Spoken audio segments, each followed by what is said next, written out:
ஆண்டவரும் இரட்சகருமாகிய இயேசு கிறிஸ்துவின் இனிய நாமத்தில் உங்கள் யாவருக்கும் அன்பின் வாழ்த்துக்களை தெரிவித்துக் கொள்கிறேன். அருமையான தேவ பிள்ளைகளே, new day new hope daily devotion மூலமாய் இந்த நாளில் கூட உங்களை சந்திப்பதில் நான் மிகுந்த மகிழ்ச்சி அடைகிறேன். ஹல்லேலூயா. இன்றைக்கு கூட கர்த்தர் நமக்கு கொடுக்கிற வார்த்தை என்ன? ஆதியாகமம் புஸ்தகம் 21 அதிகாரம் 20வது வசனத்தை கூட நான் வாசிக்க கேட்போம். தேவன் பிள்ளையுடனே இருந்தார், அவன் வளர்ந்து வனாந்தரத்திலே குடியிருந்து வில் வித்தையில் வல்லவனானான். ஹல்லேலூயா. தேவன் பிள்ளையோடு கூட இருந்தார். ஹல்லேலூயா. எந்த பிள்ளையோடு இருந்தார்? தேவ பிள்ளைங்களே, ஒரு அற்புதமான சம்பவத்தை நம்ம பார்க்கிறோம். ஆபிரகாமுக்கு ஆண்டவர் வாக்கு பண்ணுகிறார்.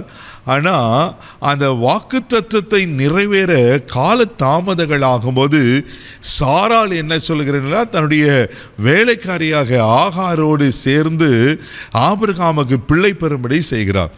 ஆபிரகாமுக்கு ஒரு பிள்ளை பிறகுகிறது ஆகார் மூலமாக. இப்போ அந்த பிள்ளையும் வளருகிறது. இப்படிப்பட்ட சூழ்நிலையில் ஆண்டவர் வாக்குத்தத்தம் பண்ணினவர் உண்மையுள்ளவர்.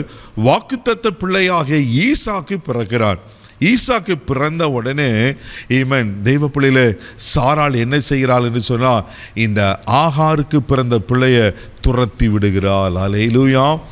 இப்படிப்பட்ட ஒரு கடினமான சூழ்நிலையில தான் நீங்கள் பார்ப்பீங்கன்னா ஆதியாகமம் புஸ்தகம் 21 அதிகாரம் 10வது வசனத்தை கூட நான் வாசிக்க கேட்போம். ஆபிரகாமை நோக்கி, இந்த அடிமை பெண்ணையும் அவன் மகனையும் புறம்பே தள்ளும். இந்த அடிமை பெண்ணின் மகன் என் குமாரனாகிய ஈசாக்கோடு சுதந்திரவாளியாய் இருப்பதில்லை என்றால். பாருங்களேன், இந்த அடிமை பெண்ணுடைய மகன் என் குமாரனோடு சுதந்திரவாளியாக இருப்பதில்லை. இந்த காரியம் ஆபிரகாம் மிகவும் துக்கமாக இருந்தது. ஆபிரகாம் என்ன செய்வதுன்னு தெரியல. ஆனால் இப்படிப்பட்ட சூழ்நிலை தான் ஆபிரகாம் அந்த ஆகாரை தன் பிள்ளையோடு அனுப்பிவிடுகிறார். ஆதியாகமம் புஸ்தகம் 21 அதிகாரம் 14வது வசனம் கூட வாசிக்க கேட்போம். ஆபிரகாம் அதிகாலையில் எழுந்து அப்பத்தையும் ஒரு துருத்தி தண்ணீரையும் எடுத்து ஆகாருடைய தோளின் மேல் வைத்து பிள்ளையை ஒப்பு கொடுத்து அவளை அனுப்பிவிட்டால் அவள் புறப்பட்டு போய் பெயர்சேபாவின் வனாந்தரத்திலே அலைந்து திரிந்தாள். ஹல்லேலூயா. தேவ பிள்ளைகளே, இப்போ புறப்பட்டு போயாச்சு, வனாந்தரத்தில் அலைந்து திரிகிறா. என்ன செய்வதுன்னு தெரியல. வனாந்தரமான ஒரு காரியம். சில நேரங்களில் நம்முடைய வாழ்க்கையில் கூட இப்படிப்பட்ட வனாந்தரத்தை கடக்க வேண்டியதில் அடுத்த ஸ்டெப் என்ன செய்வதுன்னு தெரியல. ஒருவேளை நீங்களும் கலங்கி இருக்கிறீங்களா? வனாந்தரத்தில் இருக்கிறப்போ இருக்கீங்களா? தேவப்பிள்ளையை பயப்படாதீங்க. நீங்கள் தொடர்ந்து சம்பவத்தை பார்ப்பீங்கன்னா ஆதியாகமம் 21 அதிகாரம் 16வது வசனம் சொல்லப்பட்டிருக்கோம். அவன் மிகவும் அழுதாள் என்று சொல்லப்பட்டிருக்கோம். வாசிக்க கேட்போம். பிள்ளை சாகிறதை நான் பார்க்க மாட்டேன் என்று எதிராக அம்பு பாயும் தூரத்திலே போய் உட்கார்ந்து சத்தமிட்டு அழுதாள். பாருங்க, அவன் மிகவும் அழுதானா. பிள்ளை சாகிறதை நான் பார்க்க மாட்டேன். தண்ணி ஆயிடுச்சு. இப்போ என்ன செய்யறது தெரியல. அம்பு பாயும் தூரத்தில் போயிட்டு அவள் அழுது கொண்டிருக்கிறா. 17வது வசனம் ரொம்ப அழகா இருக்கும். தேவன் பிள்ளையின் சத்தத்தை கேட்டார். ஹல்லேலூயா. 19வது வசனத்தில் வாசிப்பீங்கன்னா, அங்கே தேவன் அவ கண்களை திறப்பாரு.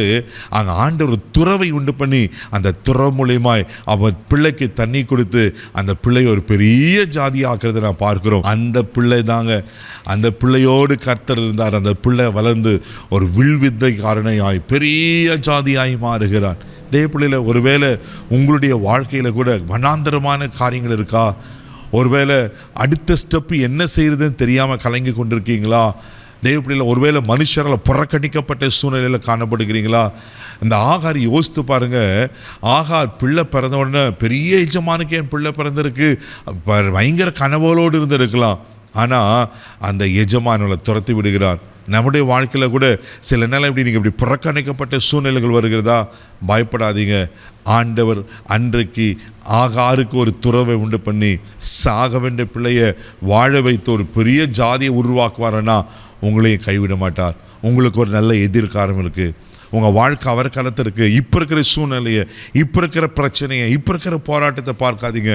இப்போ இருக்கிறது ஒன்றுமே இல்லாத போல், ஒன்றுமே தெரியாத வனாந்தரத்தில் இருக்கிறது போல இருக்கலாம்.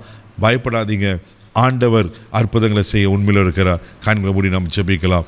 அன்பு தகப்பனே, உமக்கு நன்றி சொல்லி உம்மை துதிக்கிறோம், உம்மை ஸ்தோத்திரம்ப்பா.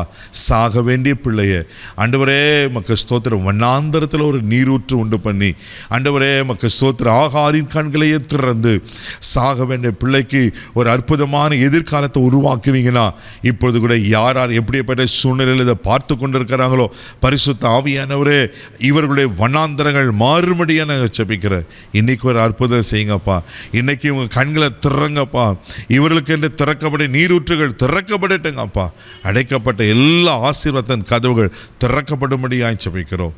இந்த நாள் முழுவதும் கரம் எடுத்து நடத்தும் தெய்வீக பாதுகாப்பு ஒப்பு கொடுக்கிறேன். இயேசுவின் மூலம் ஜெபம் கேளும் பிதாவே, ஆமென். வண்ணாந்தரத்தில் வழியை உண்டு பண்ணுகிறவர். தைரியமாக போங்க. God bless you.